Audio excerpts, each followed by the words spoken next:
going to end anytime soon.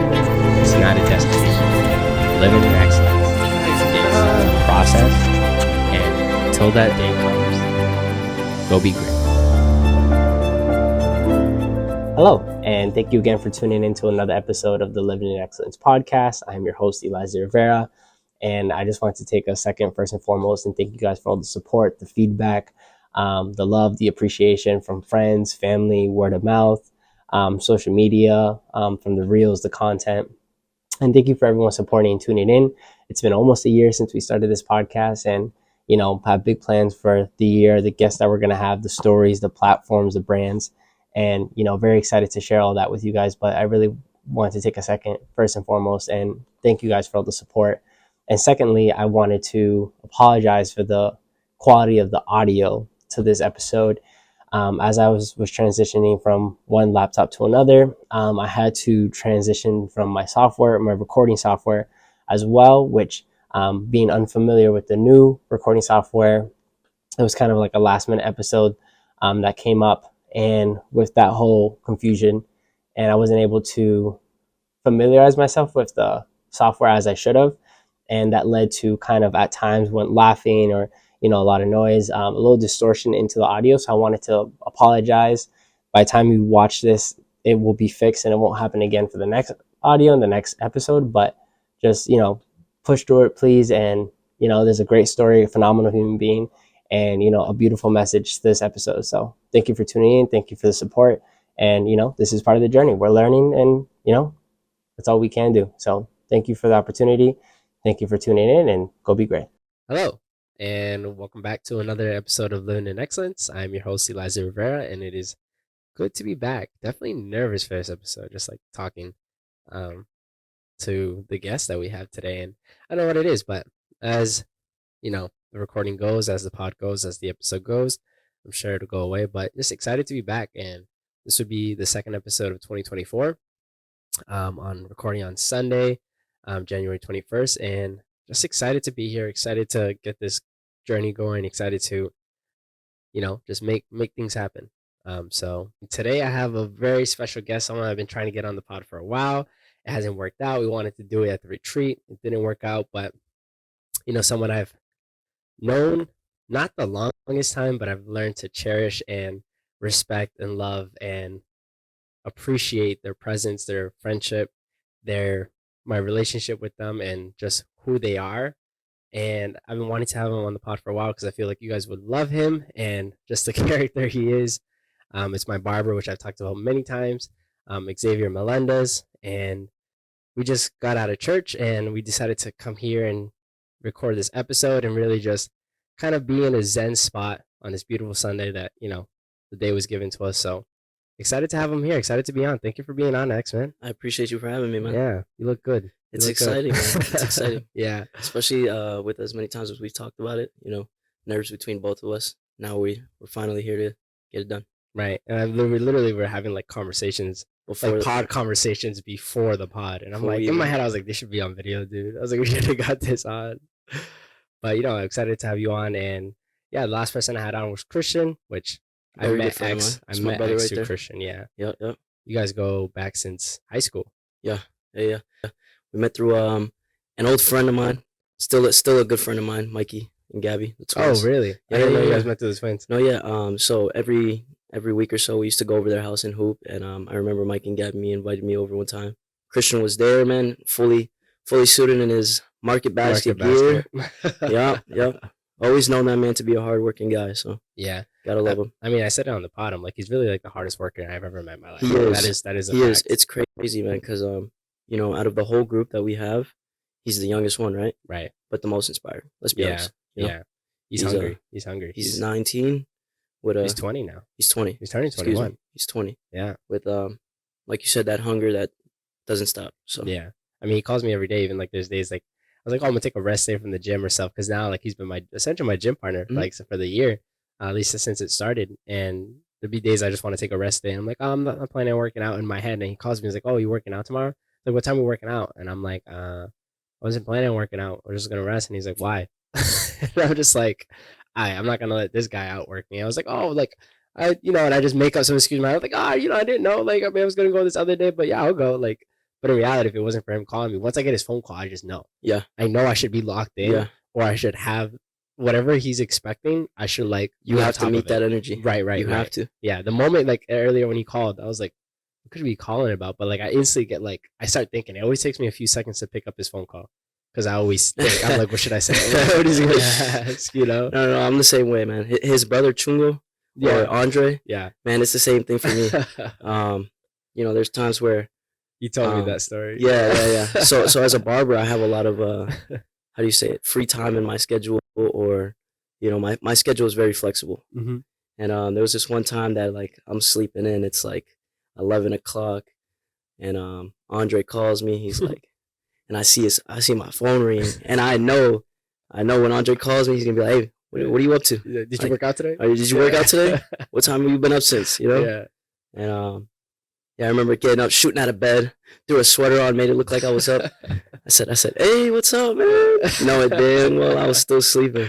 Yeah. But I love it. It's the accountability. Yeah. It's the accountability. Yeah, they come from a hardworking family too. Yeah. Especially their dad, the values, which I want to have Dre on the pod so bad. You have because, the amount of knowledge and wisdom that man provides and has provided to my life since I was literally in high school. I sleep over during the week, on weekends, every single weekend, I'd be sleeping over their house, and he would make us breakfast in the morning. We'd all sit down, just the 4 of us, 5 of us, like with Bible, and we'd just talk, and he just spit like wisdom, and I would just like... And I would just like sit down and like listen to him. Like I would just drop everything and anything he had to say. Like I've taken so many values till present day, and I've applied it to my life because he's just a man of like so much knowledge, so much experience, and the life he's gone through, that it's just like, and he always wants the best for you. Yep. So like from that, you can see it in them, in their kids, like especially that's one side of the family. I'm related to him through the other side of the family.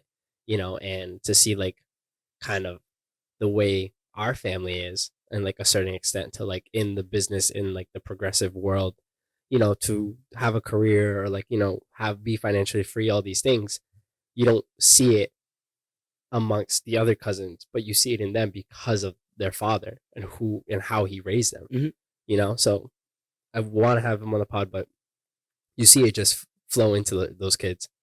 So it's like they've held me accountable and made me want to be better. They've pushed me to be better because, I'm like, I'm not going to let these kids like outwork me, or like, well, I don't know, we'll just be playing ball. And you should know, it's just like that competitive edge just instantly kicks in. And I'm like, I'm not going to let this guy, try to crap on me. Like, absolutely not. Like we play, like, I want to guard Christian. I want to guard Christian. Yeah. Yeah.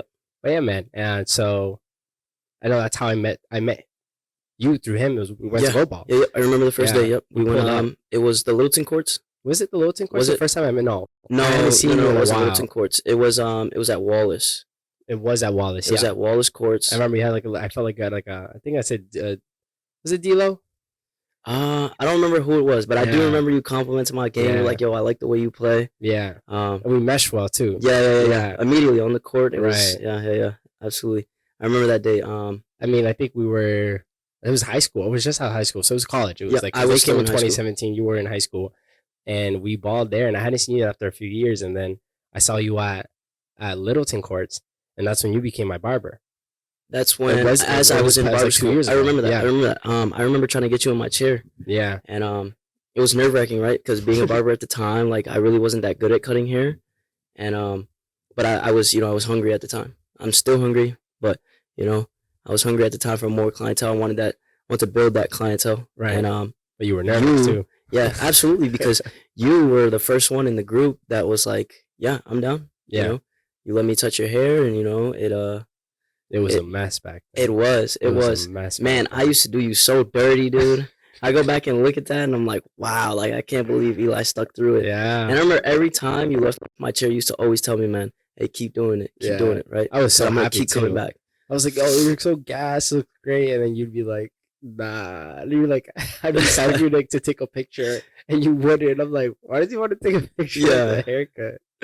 But like because it was a project, just because everything going on with it, and just like and he was my dad who was cutting my hair, Yeah, especially yeah, after COVID, yeah. and he did good. But like my hair, my texture, my hair is just so how unique Yeah, it is. yeah, yeah, So yeah. like I was a mess. I was a walking mess, and then It's crazy because like to be from where that was to where right, we're at now, and how, listen, let me tell you the amount of times we've transformed your look and right, changed different haircuts, tried different things, and to be where we're at now, yeah, yeah, it's amazing. yeah. And I just want to say, first of all, I want to say I appreciate you for sticking through the journey, yeah, trusting man. the Trust the process. process. You know what Like, I'm yeah, saying? I that's what really I appreciate preach. that because you know, we're elevated now. Yeah, I tell everyone, I was like, oh, like it's, if I'm putting money into anyone's pocket, I'm putting money into my boy's pocket. Yeah, I'm investing in him. yeah, And it's like it's paid off for me.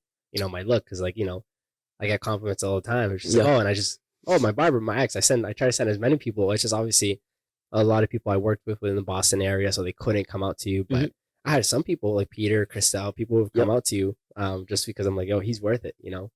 It's an experience. So, um, yeah, I stuck through it, but I realized I was the first one, yeah, yeah, and yeah. like to this day, And yeah, and it was nerve wracking too, right? Because at the time, every week it was every week routine. We would go and hoop, right, right? So there was yeah. days where I would cut you, and then I'm like, oh snap, we got hoops the next day.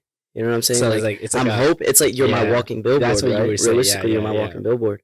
So I remember every time I was cutting you, we'd be sitting down for 2 or 3 hours talking, talking, and I'm there and I'm locked in. And I'm like I have to give him the best haircut. right. Not only because you're my boy or whatever, but everybody's gonna see this haircut. This is my walking billboard. You know what I'm saying? Yeah, So I mean that's been 2 years. it Really, it's has. like 2 years Yeah, or yeah, more, yeah. almost I three now, I started think. cutting 2 years ago. Yep. Yeah, Yeah, yeah, yep. and I mean, I was cutting while you were still in school. You hadn't got your license. You got Yep. your license in like November, no? Mm-hmm. Yeah, Like yeah. around that time, like in the winter. It was around. Yeah, yeah, around November. Yep. It was like I felt like it was the winter time, but It we was. started in the It was. summer. Yep. Yeah, so it was risky. It was. But to me, I was like, nah, this is my boy. Then nah, like I said, And now it's it's paid crazy off. too, cause like I said at the time that you were coming, I was still new to all this, so I was like, nah, like don't worry about payment, like nah, none of that. And then you were like, nah, like you're like Yeah, this is your business, like right, you have right. to, I'm gonna pay you for your service. And Yeah.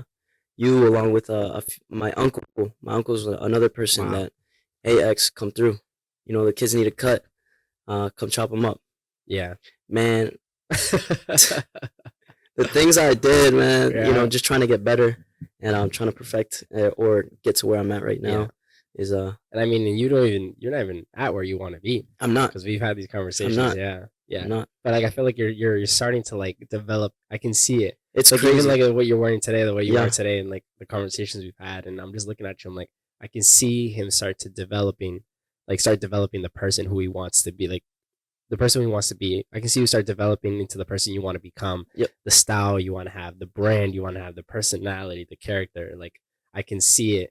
And you were talking earlier, just I was like, oh, he's not a. I was literally right now. I was listening to you. I was like, he's not a barber. He's a hairstylist. Like this guy's like he's a hair artist. He's Yeah. an artist. Yeah, yeah. And I try to constantly learn. Right.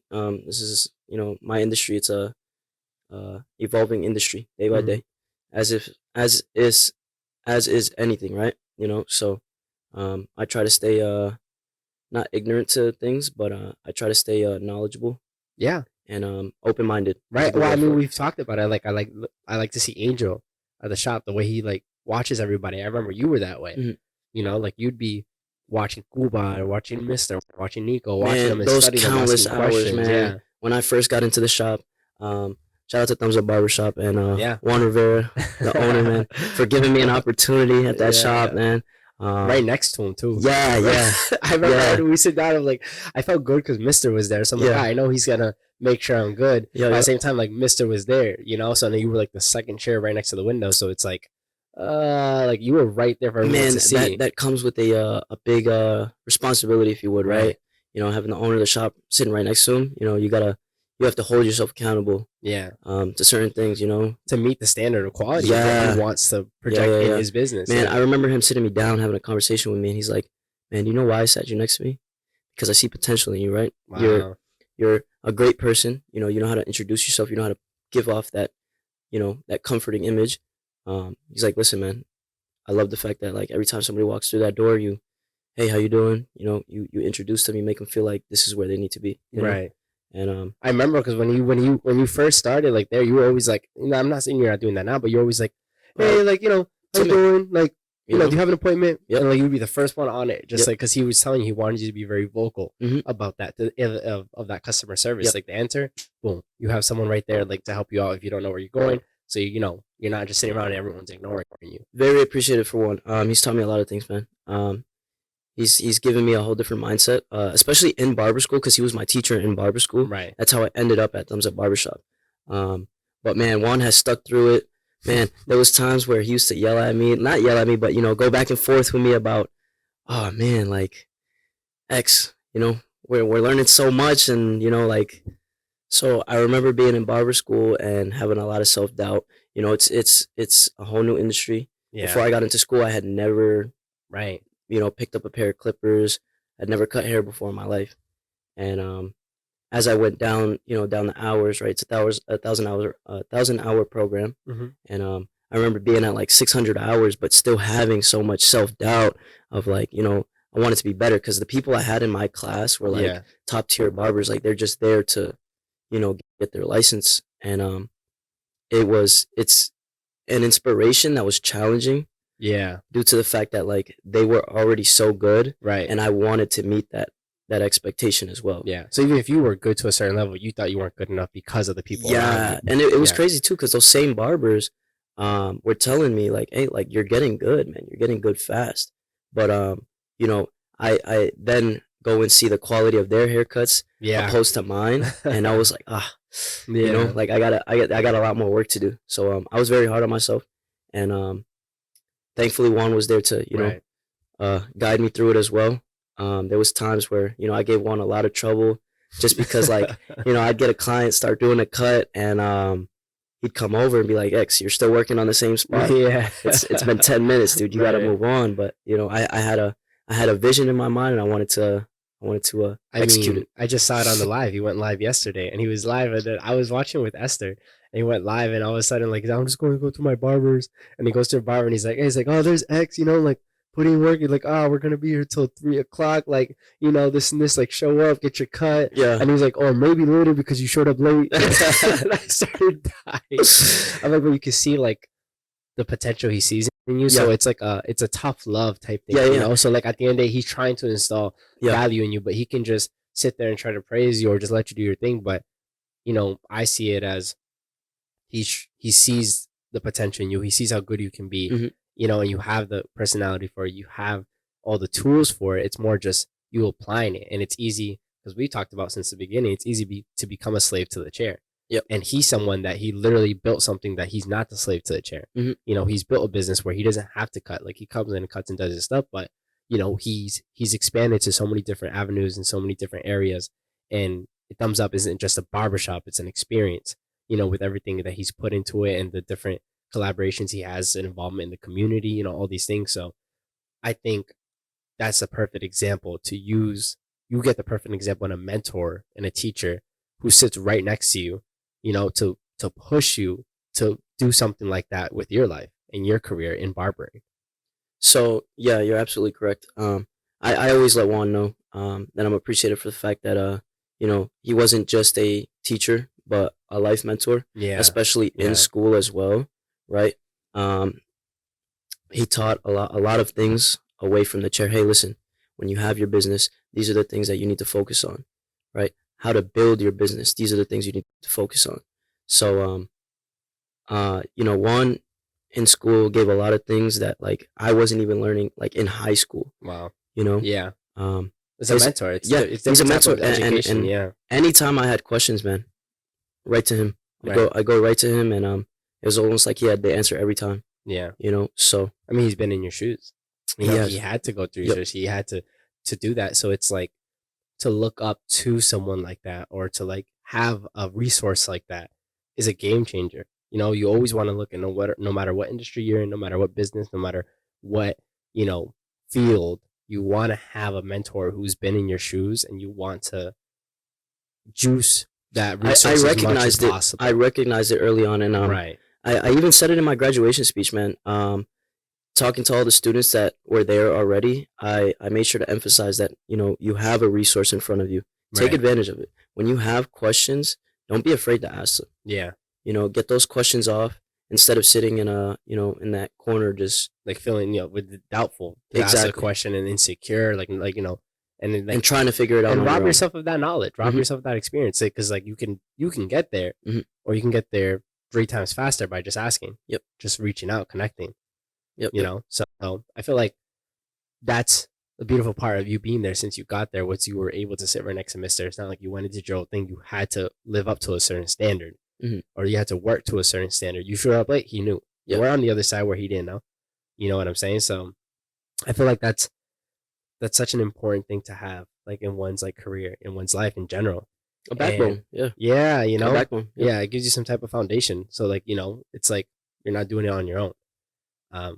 But yeah, then that's how this whole thing started, and you go into the shop. But you didn't even want to start with barbering. Like you didn't, like that was never your go-to. It was, but it fit you. We're all like, yeah, that makes sense. Crazy. That makes sense. Yeah. But it was never your thing. Yeah, like I said, man. Before barber school, I had never picked up a pair of clippers. I didn't even think this is like, don't get me wrong. Like I was always into like, looking good, feeling good. Right. As a kid, I would watch barbering videos. Oh, that's really? The funny part. That's what's coincidental, right? As a kid, I would literally sit there and watch barber videos. 360 Jeezy, when I wanted to wave my hair and do all this. I would watch barber videos, but I never really, not once, truly considered at the time, this is something that I could do. Yeah.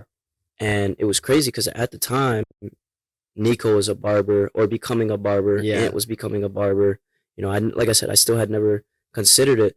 And I find it coincidental that later on in life, you look a few years ahead where I'm at now. You look to the side and Nico's right there. Yeah. I'm working in the same shop as him. You know what I'm saying? And it's a crazy thing, man. I just remember how it all started, right? I'm getting out of high school. I just graduated. I had no plan, bro. Right. I had no plan. I didn't know where I was going. I didn't plan on going to college. Yeah. And you are a BK plug. Yeah. you guys know, you guys used to come through, free food. Next to Kmart. It was crazy, man. Everybody knew me for that. Free food, I'll hook you up. And I remember my mom one day was like, "Hey, listen, like I'm gonna try this cosmetology thing out. They have a barbering program. If that's something you want to try." Oh, really? Yeah, and I didn't think much of it. Like I said, I didn't think you could make a career out of barbering. I never thought I would make a career out of barbering. Yeah. In fact, let me tell you, right? It's funny because I thought this barbering thing was gonna be a week program. Really? I thought not a week, but like something shorter. Right. I didn't really look into the details. I just remember, okay, boom, we got signed up, and the first day of class, they're like, "Hey, listen, you're gonna be here for 9 months." You find out on that first day. I was shocked, dude. I was like, what? Like, and thankfully, I have a mindset where I have to be the best at everything. Yeah, right? You're very competitive. It doesn't. You know how I am on the basketball court. You wear your emotions on your sleeve about it too. Yeah, when we get on it. But I remember I was like, well, it's it's gonna be the next 9 months of my life, right? So let me at least get good at it. And I took that to heart, man. Like there was times where, I'd get out of school to go to work, to then go home and, ask people, "Hey, like, can we set up an appointment for this time to get your time in your practice? Try to get good. Shout out to my little cousins as well, cause and I botched them dirty. I did them dirty so many times, and but they were good practice. And late nights, man. Literally late nights. Like I used to spend 2 or 3 hours on a haircut at the time. Wow. I mean, you spent 2 hours. I think my first haircut with you was 2 hours. And I was in a shop at that time. Yeah, that's the crazy part. Yeah, and it wasn't even like I don't think we're having that much conversations because you were trying to fix my hair. Mm-hmm. And I remember we were there for like 2 hours. Where now Mr. knows, he knew who I was without even knowing my name. Because he would refer to you as the guy who sits in your chair for 4 hours. Yeah. Right? Me and him used to laugh about that all the time. Man. Oh, you're cutting the guy who sits in your chair for 4 hours now? Yeah. X is taking no more walk-ins. Yeah. And like the time and dedication I put into getting good. Like I said, man, I had to get good. Right? This was gonna be the next 9 months of my life. That's all you had, really, at that point. That's all you had going Yeah, for you. yeah. And I remember like I really wasn't like in love with, barbering. Like I said, this was a whole new thing to me. And just putting so much time into something allows you to like really fall in love with it Mm. and like wanting to get better. Yeah. Wanting to get better, but not only wanting to get better, but perfect every little detail of what you're doing. Yeah, like master your craft. You know, um, so Which I think it's a beautiful message in itself. Like what you just said is that at times, like, you know, depending how you feel about something, like whatever it is in any area you can apply it.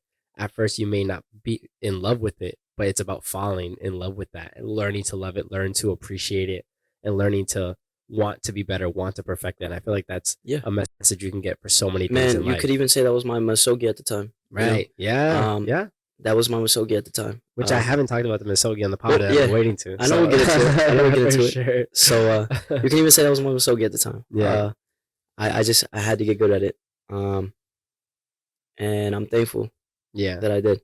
But because, I mean, like I said, this is something that I love to do now. Yeah. I wake up, and I go into work, and I'm around a good group of guys that we sit and we chat, and it's almost like work. Man, work. I'm working 10-hour shifts, 11-hour shifts at times, where it's so busy, but it doesn't feel like work because I'm cutting hair, which is now something I love to do, and then I got good guys around me that we chop it up and we talk all the time. Right.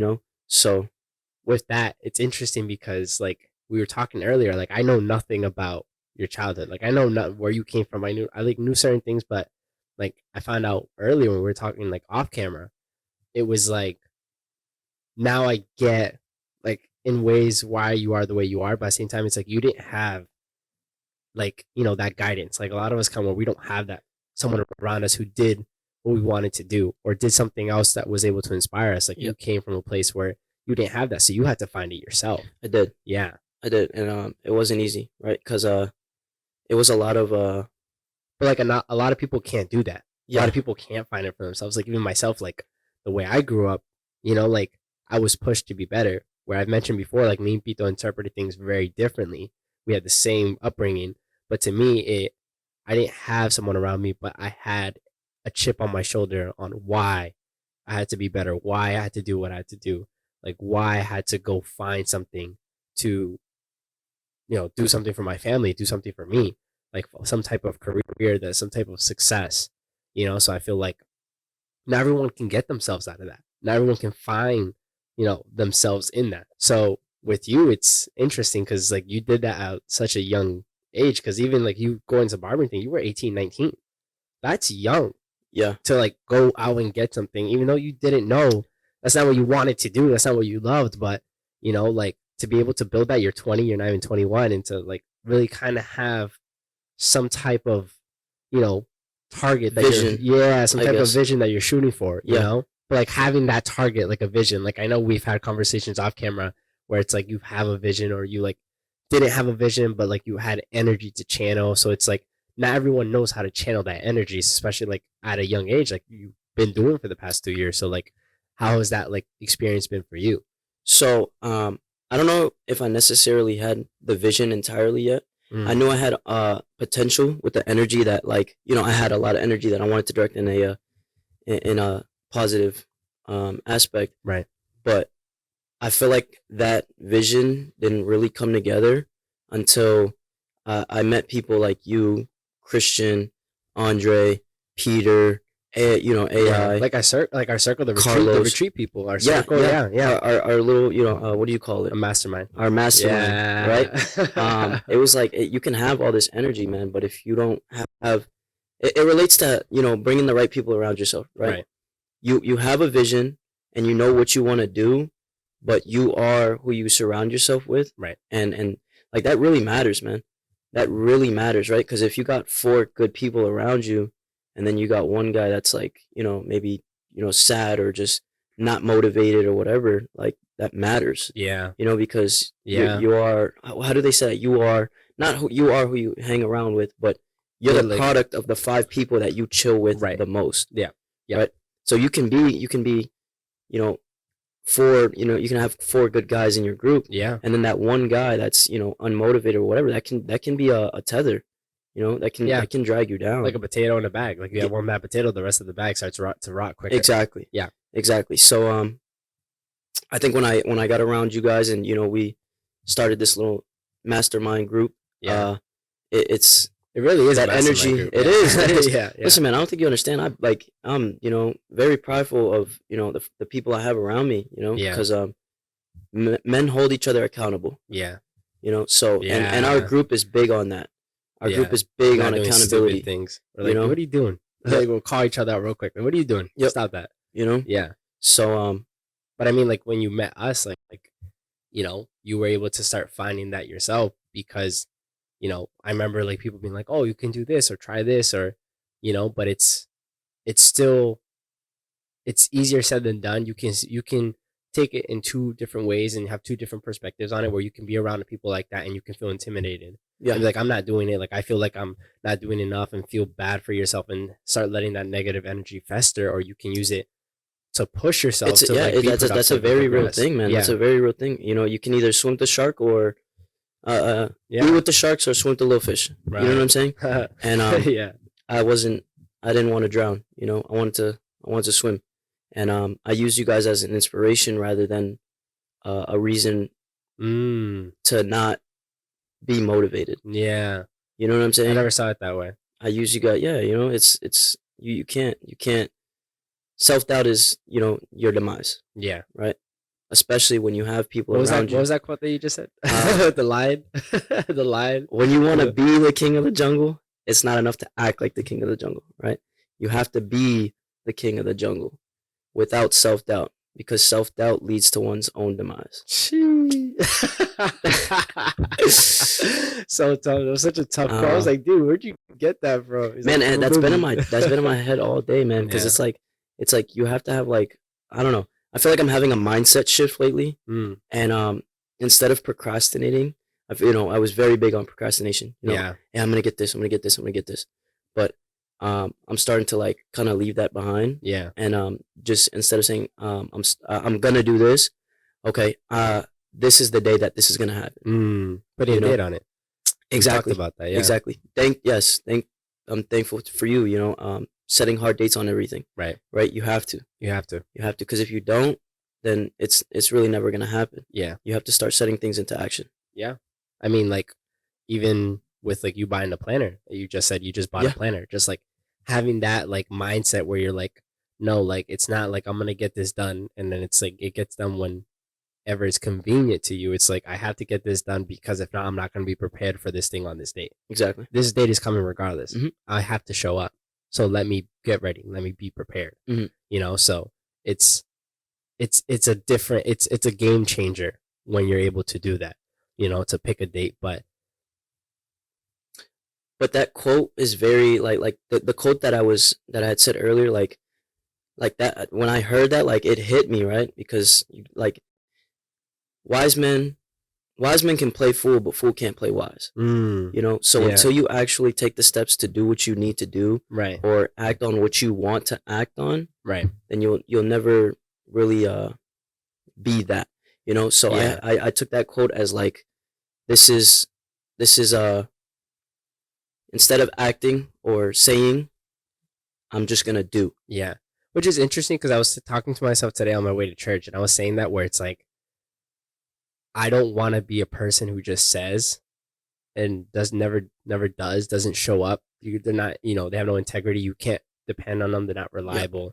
Because I was thinking, I'm like when I was listening to a song and it was saying that God says he's going to do something, he's going to do it. He does it. He doesn't fail. And it's like, to me, that was like, that's the type of person we should be. That's the type of people that he wants us to be. Yep. To be a person of integrity, be a man of your word.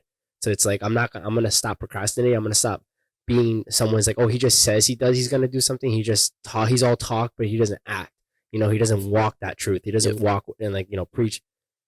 He doesn't walk what he's preaching. He doesn't live it, you know? So to me, it's like very much since I've been able to kind of reconnect with my faith, I've been holding myself to a higher standard of who I need to be based off who he calls me to be, you know? And it's kind of getting that into my lifestyle and not allowing other people's opinions to dictate that for me, because I know the benefits I get from it, and I know where it's pushing me to be, and it's pushing me to be greater, you know? But a lot of people allow that self-doubt and other people's opinions to eat at them, and it just leads to a life of procrastination, and it can lead to very much a life where you don't want to be, to an outcome that you don't want, you know? It relates back to what the pastor said this morning.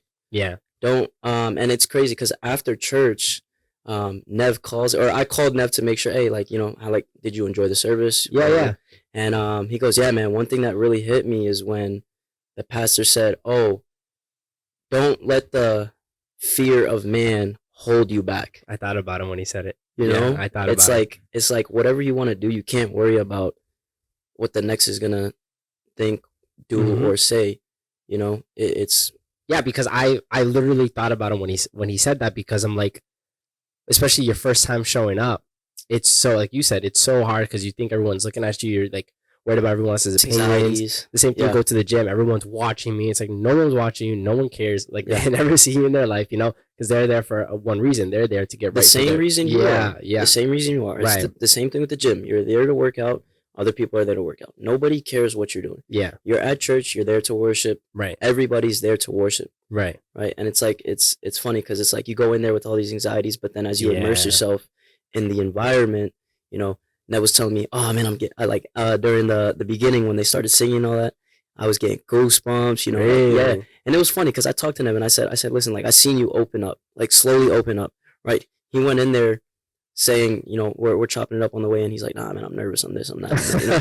But then, you know, during the service, he begins to open his hands like everybody else. He's clapping, amen. I see him putting his head down, praying. Right. You know, so it's a barrier you have to overcome. Yeah. You know, so it's like, you know, that's like, for me, it's like, even like talking about it on the pod, it's like a lot of people don't want to hear about it. And it's like, you know, you have your belief and I will respect it. I have my belief and I expect it to be respected the same way. But, you know, like, this is part of who I am. So what I was telling you earlier, it's like a lot of times people allow other people's opinions to dictate their life because they're so worried about what someone else has to say and what society has to say. Yep. And I was just telling you off camera that the same way conversations are, you know, when it comes to this podcast, the same way that our lives are, our journeys are, our stories, they're very much like a tree. They grow like a tree, and they grow from the ground up. They grow from the roots up. And when it comes to our journey and our story, as it's growing, you know, branches start to come off. You have the trunk, but as it's growing, branches start to come off, and little tiny branches have to fully grow and develop, and they continue to develop, and then the trunks continues to grow. And then that's how a tree becomes a full tree. But at any point in your story, in your journey, if you're embarrassed by something or you allow other people's opinion to shine light on your story, you can be very quick to hinder the growth of that branch, hinder the growth of that fruit, of that seed. And who knows if down the road someone walking by is hungry and they go to look for a fruit or something to alimент themselves, and they go look for a fruit or something to eat, and they just missed out on an opportunity, and you just missed out on an opportunity to help someone in their journey, help someone in their story, and feed them life, feed them what they need, because years ago you hindered your story and you dimmed your light because of other people's opinions. And that's how the tree is. That's what our stories are. They grow up from the ground up. We don't know where they're going to go. It can be like a palm tree where it's going to bend, it might break, you know, but it's going to continue to grow up. So as it's growing towards the sky, don't hinder your story. Don't hinder the growth. Don't hinder the seeds that you're deciding to plant, because you don't know the fruits that's going to give down the road to someone else who's in need, to someone else who's needs of your story. So that's what we were talking about off camera, because I didn't even know your story. Yeah. You know, like, I didn't know clue of your story. Maybe these years I had no clue of your story. You were telling me some of those things, and I was like, wow, like, that's crazy. It's you know, it's not something necessarily that people. I just feel like people don't like to talk about their past, right? Even though it's like you said, when you don't shine light on certain things, then you know you're gatekeeping. Yeah, you know, certain things that might help other people. Yeah, right. I mean, even think about the preaching today of them walking by that gate, the beautiful gate with the lame man, with Peter and John. Yep. If they hadn't walked by that gate that day, that man probably wouldn't have been healed. That man probably, you know, wouldn't have receive the miracle that he was looking for. If he wasn't sitting at that gate at that time, he probably wouldn't have gotten it. So it's like we never know where our lives and our journeys and our stories are going to take us, but it's about being prepared, being truthful, being genuine, and taking your message wherever you go. Like you talked about, like the shadow of Peter, wherever you go, because you never know you're going to encounter down the road that may need your help and may need your story. So like if we're talking about the whole procrastination, this is where that whole thing came from. It's like maybe someone listening today would be like, that's how I feel. Yeah. They can relate and they can have life, preach into them. And one thing I want to say is that even if you feel like you're that person that right now in the position you're in is the one that says but isn't acting, you need to understand that it's like it's not too late to start now. You know, you have to. If you really want to be the man that you say you are or the person you say you want to be, then make the change. Yeah. It's that quick. It's two different perspectives. You can just go down the self-pity road, or you can go like, hey, let me act. Yep. Let me make that decision today. Yep. It's all about decisions. Mm-hmm. So like that's kind of where this whole thing came from, this conversation about like the decision you made to like do what you're doing and like where you want to go. Yeah. Which I know you're not. Because listen, right? My past isn't nothing. I didn't grow up with flowers and roses. Nobody did. You know, like my past you can consider very tragic, and the things that I've been through. I've been in the system. Foster care wasn't fun. Right. But instead of sitting there, like you said, self-pitying myself, or just sitting in a puddle of mud, I decided to get up and clean myself off. Yeah. Leave what's back there, and focus on what you can control, which is what's right in front of you. Yeah, because our past doesn't define us, like we talked about. I think that's a very how do you say that, strong message that people don't it's overlooked. Yeah. Your past does not define you. Don't worry about what was, worry about what is. Yeah, I feel like it's a strong message for you. Yeah, absolutely. For yourself. Absolutely. You know it because we talked about it, man. I'm sitting here telling you all these things. You're like, what that, really? Yeah. Like, it's crazy because, like, I consider myself a very optimistic person due to the fact that, I come from what I come from and where I'm from. Being in dark times, you have to look for the light. You have to. Yeah. I'm a very, how you say it, not funny, but like I feel like I'm joyful. I feel like I'm joyful. Yeah. I feel like I can not necessarily bring life to the room, but I'm never gonna be the one to hold the room down. Right. Try to make the best out of it. Yeah. Yeah. Exactly.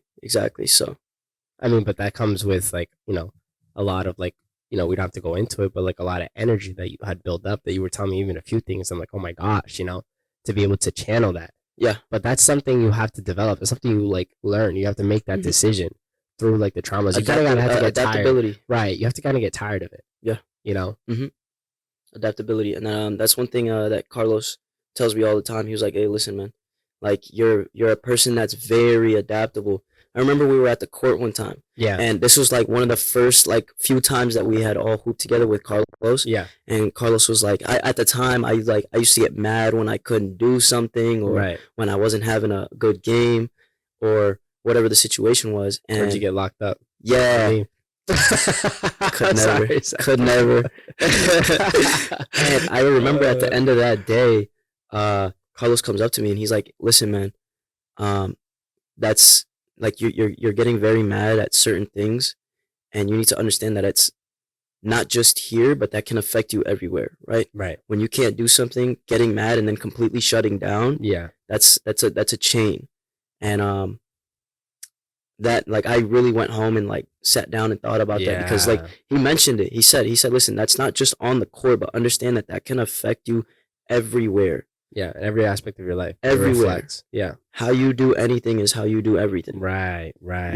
Yeah. So I went back home and I sat there and I reflected on that. And, Carlos mentions all the time. He brings that moment up all the time because he's like, listen, bro, you were able to like get away from that. Yeah. Like at the switch of a button. But that was my favorite game that I ever saw you play. And I say to this day, when we play with those kids, at the Littleton courts, and Yeah. it was like those like high schoolers, but they were massive, and they were like they come from like a ball academy. Yeah. And I was sitting on the sideline, and I was watching. I remember I was like talking to you. Like, you were saying, "Come on," I would just talk to you, and because you weren't having the best shooting game, like scoring, and you kept missing like layups, but you were still like attacking. Yep. And I was like, dude, like don't get frustrated. I can see you. Like we all saw you because we know you and how like your face changed, and you were wearing your emotions on your shoulder, but like you were very like you were trying to keep it in. We could tell you were trying to keep and it it's in. hard, and it's Right. hard. That's what people need to understand, right? Is that you can switch it, but it's not as easy as you think. Like, Yeah. you know, it's still difficult. It's still difficult to recognizing that instead of putting that energy towards the focus of what's going on, putting that energy towards how can I get past it, Right. you know? Right. But you have to work through that. Like that's a present day thing, you know, like when I was watching you play and you like going through it, I was like, like, it's fine, you're not scoring, but like you're not having a bad game. Like go grab a rebound, play defense. Right. What exactly? What else are you doing to help yourself? Right. To I kept saying, let the game come to you. Yeah. Like grab a rebound, pass the ball, facilitate, and you guys were still in the game, but because you were controlling your emotions and trying to let the game come to you instead of getting the game.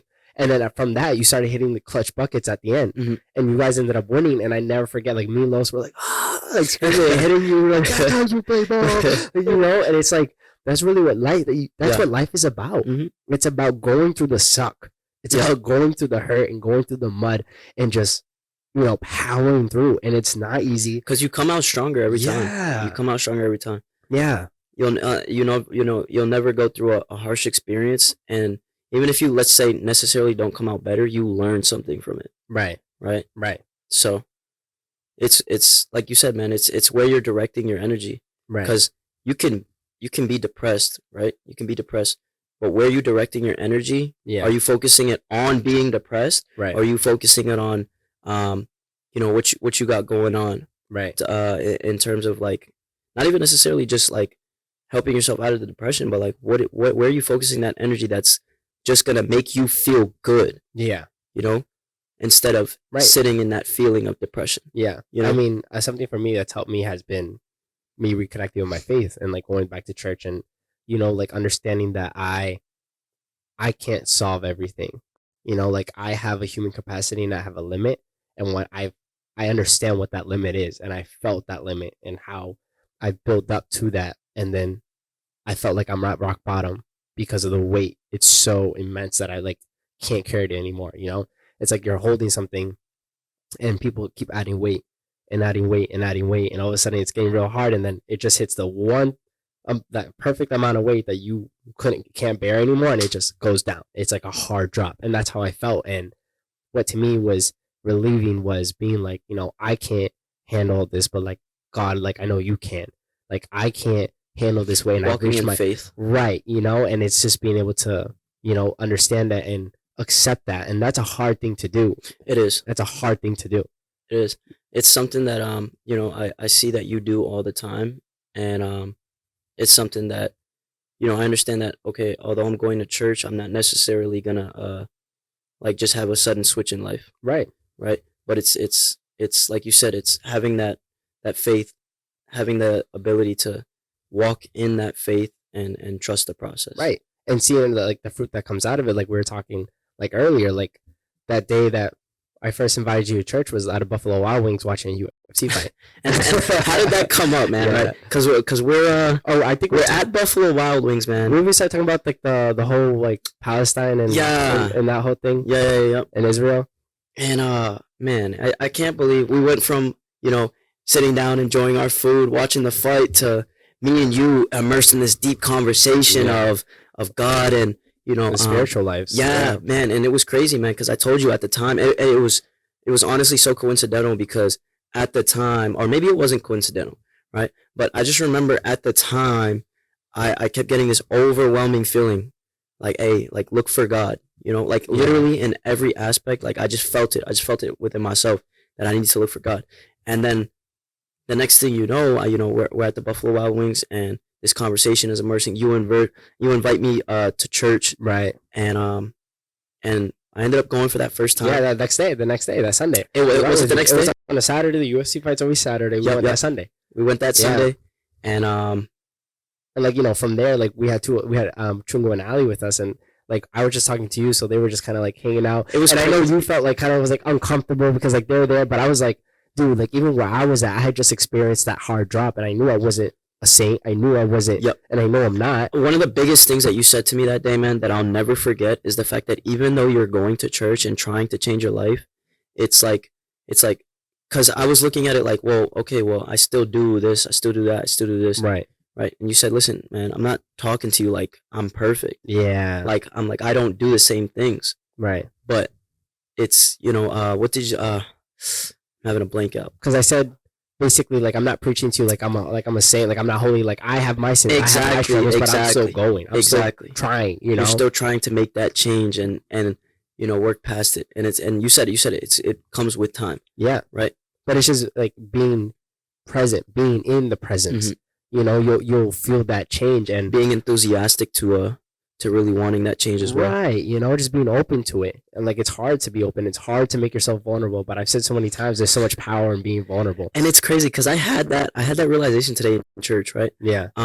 Think about it, man. You go to church to be vulnerable. It's a vulnerable environment. Right. Like you have to sit down at church, whether you say it to anybody else, but you have to sit down in church and have like a talk with yourself or be vulnerable with yourself and recognize, you know, okay, where are my faults? Right. What am I doing that's like self-jeopardizing? Yeah. You know? And then like, but like at the end of the day, like, you know, even no one knows, you know. So it's like being vulnerable, but I feel like that vulnerability, that's the most important part to create and establish a relationship with God. Because he doesn't need you and he doesn't want you to come like, I have to be the biggest, like baddest, like that's not to him is what a definition of a real man is. No. You know what I'm saying? Like I was thinking about it today. Like a definition of a real man is not the strongest person, but the person who's courageous and brave enough to be able to control their emotions. It's not the one who's the feistiest one who's like, I'm gonna go beat on this person. It's a person to be able to control those emotions and not beat on that person, to be the bigger person and take the high road. Yep. You know, that's what really like the message is all about. Like the people, the kind of person that God wants us to be. So showing up and being vulnerable, that's the first thing I had to learn because I had such a history of like having an ego. I have an ego. Like I have an ego and I have a pride that I want to be someone great. You know, like I want to be a king to my kingdom. I want to be a leader. You know, but at the end of the day, understanding that there's someone above me. There is a higher power. There is something above me that I need to make myself vulnerable. And what I've learned is that serving God isn't what I can give to God and how can I serve him? What can I do? It's serving God is making yourself vulnerable and allowing him to work in you, allowing him to fix you. And that's a hard thing to do and being vulnerable. But like we were sitting down in church that day and I had like Esther and Ariana next to me to my left. I had you and Nev to my right. And then behind us was Chungo and Ali, the same people from that conversation. You know, that we had. It's crazy because I would have never thought I would have seen them in church, especially because of that conversation while we were having that conversation. You know, they were kind of just off doing their own thing while, you know, but you come to realize that it's just a matter of time. Right. You know, and it's planting those seeds, planting those fruits, you know. And you definitely, you know, and it's not easy to make. I felt really vulnerable that day. I felt in a way hypocritical because the lifestyle I was living, but I knew, you know, I didn't know the impact it was going to have, but I had faith. It's like what I told you off camera, right? Pastor mentions today, Peter being able to walk and even just whatever his shadow touches or whoever his shadow touches, it's healing, right? And what did I tell you? Yeah, I said that reminded me when the pastor said that reminded me of you. Yeah, because I feel like Eli, wherever you walk is like it's very upbringing. You know, you bring that energy that. And I told you not to say that. I told you don't say that. I'm sorry, but it's true. It's very true, and it's like you said, right? It's about planting those seeds, and that's why it reminded me of that's why Peter reminded me of you, because, like you said, to your right you had me and Nev. To your left you had Esther and her daughter, and right behind us, you know, you had Ali. The people from that conversation. But I mean, it's just planting those seeds, and that's what I could have stopped that branch from growing, but like, you know, and I know it wasn't me, but I could have stopped those branches from growing and looking the seeds that people needed down the road, and maybe, you know, and it's still going to continue to grow because I plan on inviting more people, and not because anything for me. It's more I understand the healing and I understand the benefits and just kind of the lifestyle I've been able to live to the standard I haven't been able to live it before because of the change that's occurring in me. And I want other people to experience that. And that's what my whole brand is about. That's literally what my whole brand is about. It's not just about me being my best, but taking people with me. You know what I'm saying? And Acts, what was it, 4:25? Yeah. Can relate directly to you. When they prayed. 4:30. Was it 4:30? What was it? You know it better than me. And me. when they prayed. The place was shaken. And then what was after that? The place was shaken, and they got filled with like the spirit of the Holy Ghost of like to have like to be bold and like and preached with boldness. Yeah. That was you. That was you. You know, because you always told me not to be don't be don't put your faith in the shadow. Right. And I feel like you've always been somebody that preaches with boldness. That's why I wanted to bring that up. Yeah. You know. But in that power to preach with boldness, you have to be vulnerable. Yes, absolutely. And it's just the cycle, and that's like really allowing yourself to be vulnerable and seeing the power. Like what I'm doing right now, I'm putting this podcast out. People are watching this. Maybe people aren't watching this. Maybe it's just 2 people. That's okay. And this is a form of being vulnerable. The message is gonna reach who it's intended to reach. And I'm just playing my part. And I'm just putting it out into the soul of the world. I'm putting it out there for the world to understand the language of the world. And it's gonna be like, I'm taking this message with me to who needs to hear. You know what I'm saying? And that's what I'm building my brand about. Like this week, I've intend to LLC my business, to officially LLC it. Thank you. You know, I'm making it official. That's this coaching. Yeah, it's so big. You know, so I'm planning to LLC it, getting my trademark, all these things, and start opening my services because I've been building this framework for a while. Yeah. But I have no guidance. I have no platform. I have no blueprint. Yeah. I don't have. You had to figure it out. Right. Yep. And I'm still figuring it out. And I can be doing it entirely wrong, but when you walk in faith and you believe, you find something higher than you and a purpose that's stronger than you and that's more important to you to believe in and to walk in, the pieces are going to fall right into place. The pieces are going to literally be exactly where they need to be because it's not us. We're just playing a part in this massive world. Like when I finished reading the book, The Alchemist, I sat out on my balcony and I stared into the stars. And I literally was just like in awe. And I just felt so connected. What was it? What was it in that book that it talks about connecting to the soul of the world? Because basically there's a universal language that the world has that if we understand and we connect it, we understand that it connects to everything because everything was written by the same hand, by God. So if it's written in the wind and it's written in the sun and it's written into the desert and it's written into the omens of the world and all these things in our hearts, if we connect it all, we're able to understand the language of the world. We're able to immerse ourselves in the soul of the world. And when you do, it's like you just feel as one. Like you feel you can understand space. You feel you can connect and feel with things you couldn't able to before. And in that, I've been able to be so self-aware in myself, like having conversations with myself and connecting with myself to better understand myself, to become better, to evolve. And I've been able to connect with myself and have that connection with myself. Like I was driving into church today and I was having that conversation with myself and everything was so loud. I had like my music blasting. I was going so fast on the highway and I just felt I was silent talking to my heart and I was responding and all these conversations were happening from my head to my heart. And I just felt like there was no one else there. I felt like there was no noise. I just felt like I was in silence and I was like, wow, yeah, like I was having these realizations. And I was able to connect and talk to myself because I've been telling people that when you decide to shut off that connection from the soul of the world and you decide to like cut off that connection to your heart, and sometimes we become fearful and we struggle with like self-doubt and, you know, criticism and other people's opinions, and we start to become scared to suffer. It's better off to cut it off and have these conversations and not think about it, to not go through something.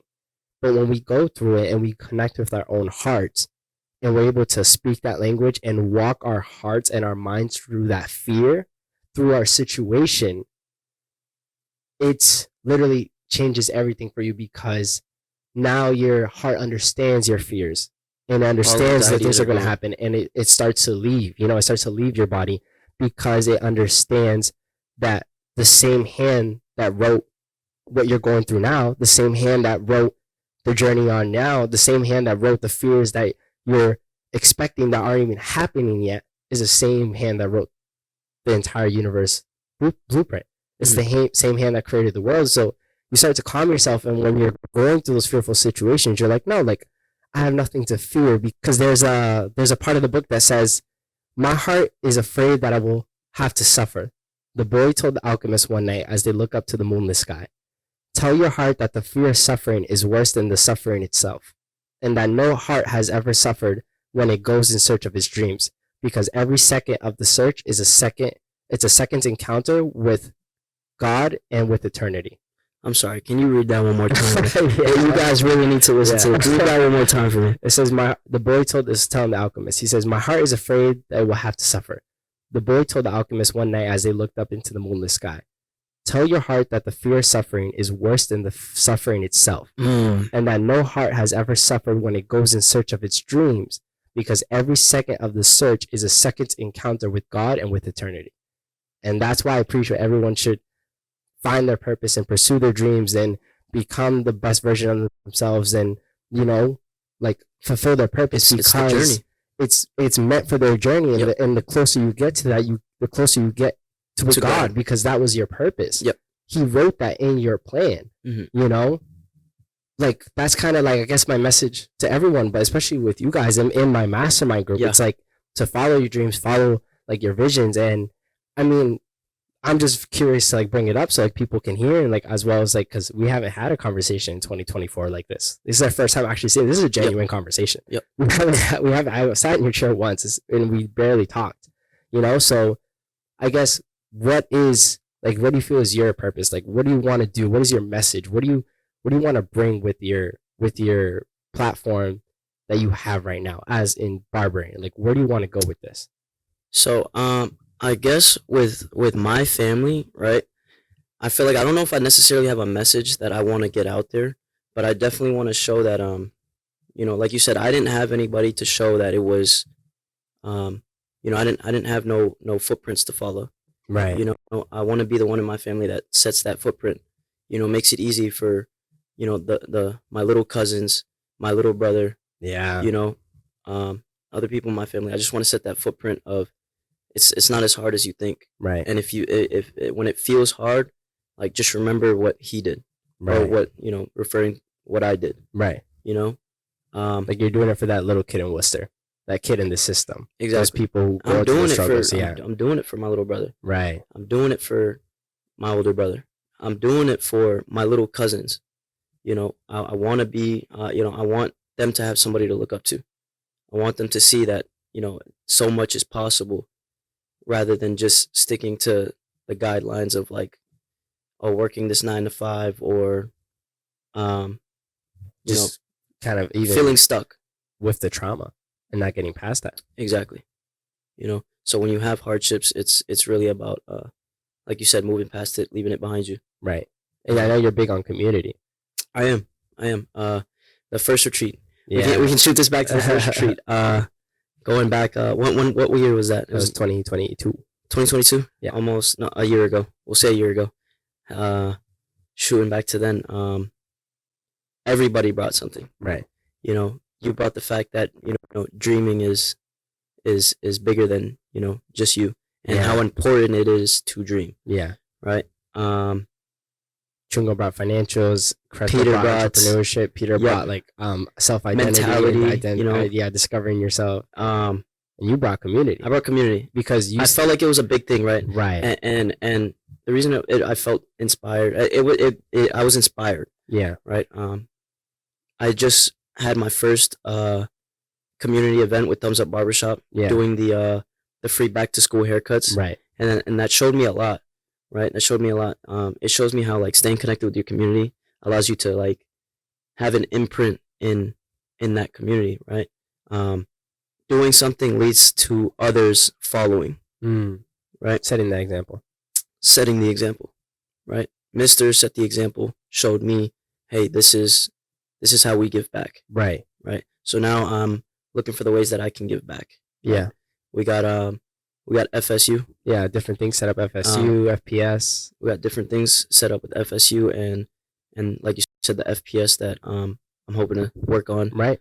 What else? Just kind of like your own ways trying to give back.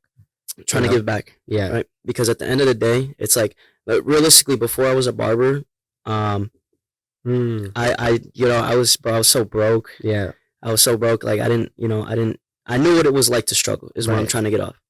Right? I knew what it was like to struggle. So, And being you where didn't I'm at have that now, community either. I didn't. I didn't have that realization, until you know what it's like to struggle. And then Mm. when you can give back, you want to, Right. right? Right. It's mentally sound knowing that you helped somebody. Because I knew, like you also mentioned, like you didn't have that community. Yep. Like you didn't have that sense of community. So I guess, like, my question with that whole thing is just like, what do you want like, what do you see? What do you envision? What's your vision with your platform? Like, what's your vision? What do you want to do?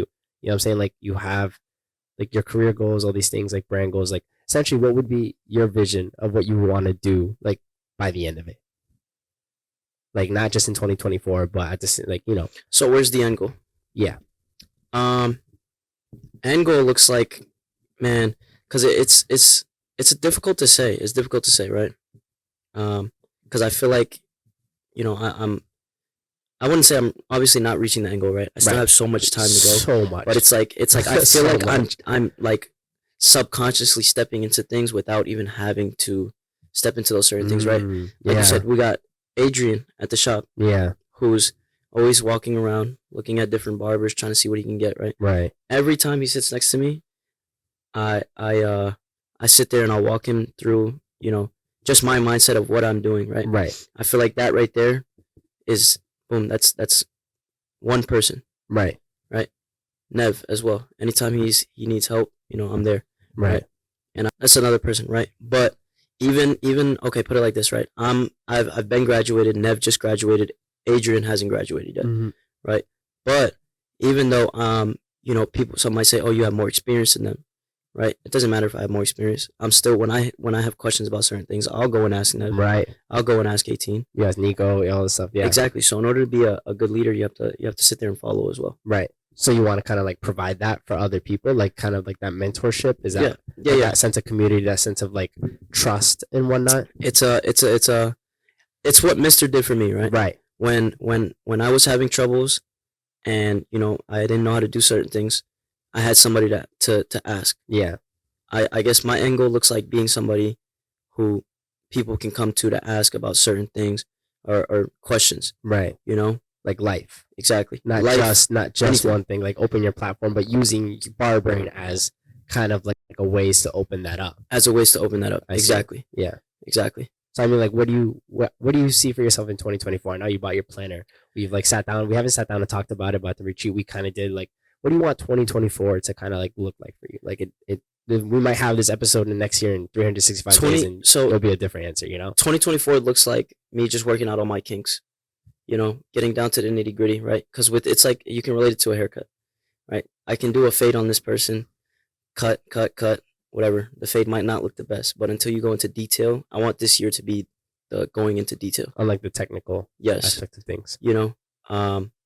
Like I said, eliminating procrastination, really just internal stuff, right? Mhm. Because I feel like once I work on the internal stuff, externally, I can have it figured out. Right. Like you said, like what you do, what you do for one thing is how you do everything. Exactly. How you do anything is how you do everything. Yeah. So just kind of like working out what you need to work on and to be better at things. Yeah. I see. So yeah, man, I can appreciate that, at least like from your perspective, because not everyone has to have this crazy big dream for 2024. Like, a lot of people have big milestones to achieve in their journey for certain years, but there is going to be a time where people can feel stagnant in their journey, and it's really about working out those technicalities of things, working out the small things, working on yourself. It's a matter of self-reflection, right? To be able to improve and be better, and that's okay. Sometimes it's we have to remind ourselves not to be intimidated and discouraged by someone else's progress, because that's their journey. If you start paying attention to their journey, you're going to get robbed from the joy of the journey where you're at and being present where you're at. Correct. Because you're going to get to where you need to go when you need to get there, when you're supposed to get there. So I guess I really appreciate that, because I know where you're going with your journey. I know there's bigger things you can achieve, and there's different things that you can get more involved in this year and improve on. But obviously, it's only January. You have time to do it, but I appreciate that that's your focus, is on creating a better version of yourself and sculpting that in the little things, the little details, you know? Not skipping a step. Right. Yep. So I appreciate that. But I guess with that, what would be your message, I guess, like not for 2024, but for like overall in general? What would be your message to like the audience that tuned into the podcast and that's listening to these reels that they want to like hear something? What is your message for people with your journey and where you're at? My message for people in their journey is just to take action. You know, I made a post about it not too long ago, and I put it in the dialect of like a dictionary, right? Yeah. Take action. Good. Yeah. Verb. Definition. The difference between your dreams and reality. So let that sink in, and you know, just really, like I said, man, it's never too late. It's never too late to just turn it around and do what you need to do. So that's where I'm at in the stage of my journey, right? So I definitely encourage people to, you know, if you ever need somebody or advice, right? I'm not just a barber, right? At the end of the day, a barber can be a therapist, and someone to listen, you know, someone to listen, an advice giver, a therapist, right?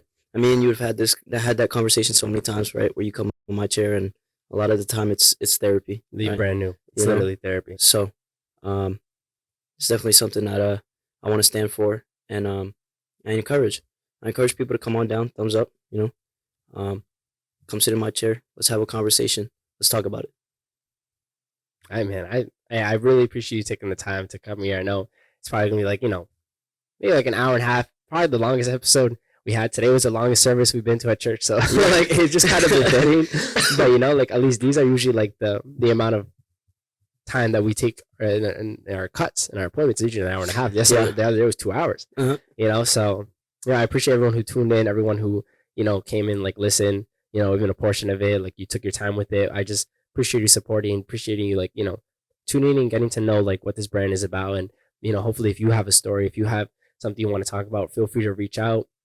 It doesn't have to be a topic on the pod. We can just like, you know, have a conversation. And, you know, I think what I said earlier with like our lives and our stories being like the trunk of a tree and being a tree in its growth, it's very much important to not hinder and dim the light that's supposed to be shining on those branches and those little seeds that were supposed to be planted. Don't hide from it, you know, embrace it, because everyone has their journey and your past isn't what defines you. It's not who you are, but it's about where you grow and how you grow. And it's about leaving that seed and growing that seed into a fruit for someone else to be able to, you know, benefit along their journey. So thank you for tuning in. Thank you, X, for joining us, man. Like my barber. It's like, you know, shout out to X. You'll go down there, thumbs up on Main Street in Fitchburg. And it won't be the last. It won't be the first, won't be the last. I'm excited to have you on and, you know, update on your journey and everything else going on. But, you know, it's really an honor to sit down and have one of these conversations, these legendary conversations that we have just on camera, man.